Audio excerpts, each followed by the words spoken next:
Wah, udah di sini lagi. Pagi Pak. Bangun jam berapa? Ada 2 bulan? Ada, Pak. Namanya?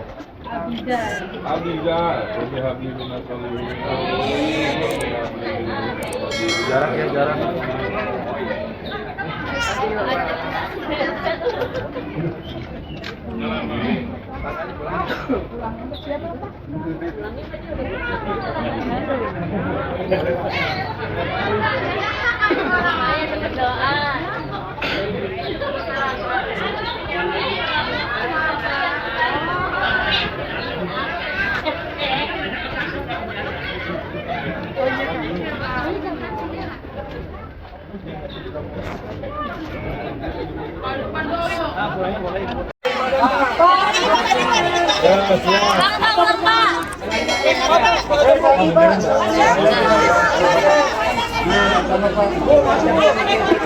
Ya, selfie. 1, 2, 3.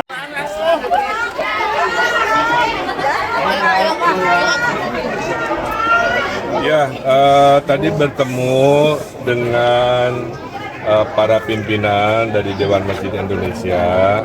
Bertemunya di rumah karena itu yang paling benar lah ya, nggak boleh di masjid.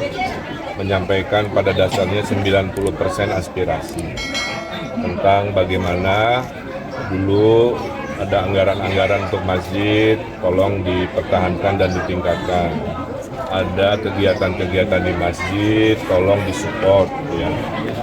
Saya kira itu menjadi catatan. Nanti jika memang terpilih, tentu aspirasi itu kita perjuangkan. Karena membangun Jakarta itu kan setengahnya gagasan dari calon, setengahnya adalah kemauan warga yang kita perjuangkan.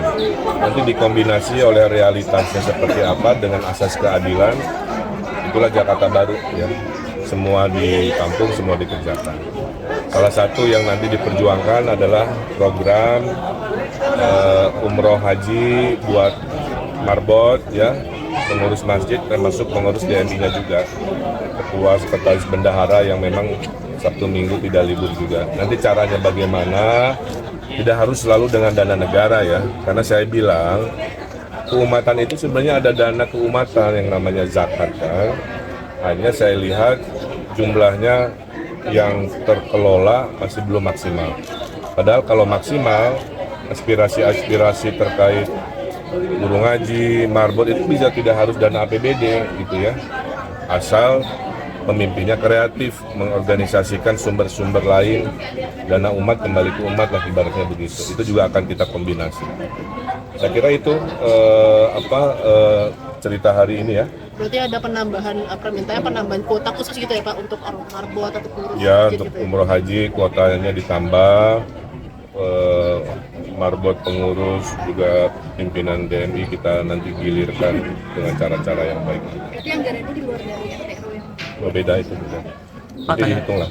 Tanya yang lain Pak, soal pernyataan Bang Emil semalam yang mengatakan utara itu merupakan masa depan Jakarta dan reklamasi merupakan salah satu solusinya. Apakah artinya nanti Bang Emil akan mencabut kembali pergub yang melarang adanya reklamasi di pulau reklamasi yang ada di Jakarta? Kan awalnya ada 17, tapi baru 4 kan? Gini, saya seorang pemimpin yang tidak akan melanggar aturan. Jadi nggak bisa bilang hari ini cabut tidak dicabut. Sebagai orang baru, gubernur baru, yang akan dilakukan adalah mengaudit semua regulasi, kemudian ada visi baru, dilihat masih relevan apa tidak. Kedua, adil atau tidak, kan begitu ya. Adil itu semua mengayomi, tapi poinnya bukan soal pergubnya, Mas. Poinnya adalah nggak mungkin Jakarta dikembangkan ke selatan, ketemu Bogor, ke barat ketemu Banten kan, ke timur ketemu Bekasi. Yang masih bisa oleh keilmuan mengembangkan Jakarta adalah utara karena batasnya laut. Tinggal pembangunannya harus selalu mengedepankan ramah lingkungan dan keadilan sosial. Udah itu aja. Ya, jadi nanti intinya saya akan audit, saya akan review, tapi saya tetap meyakini mengembangkan masa depan Jakarta, mayoritas ya itu ada di utara.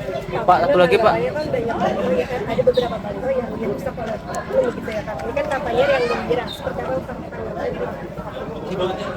Ya saya hanya menghimbau saja, kita berlomba-lomba dalam kebaikan.